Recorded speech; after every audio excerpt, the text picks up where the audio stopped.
ang kwento ng simbang gabi. Bago mo pakinggan ang kwento, huminga ka muna ng malalim, pumikit sandali, at damhin ang diwa ng Kapaskuhan.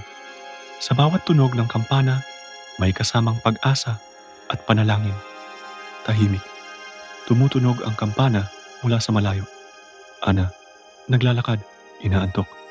Lola, ang aga-aga naman. Bakit kailangan pang gumising ng ganito? Lola, nakangiti. Apo, ito ang simbang gabi. Hindi lang ito tungkol sa paggising ng maaga, kundi tungkol sa pananampalataya at panalangin. Juan, nakasunod, may dalang parol.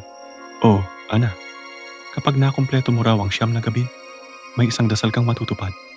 Ana, napangiti. Talaga po? Kahit ano? Lola, hinaplos ang ulo ni Ana.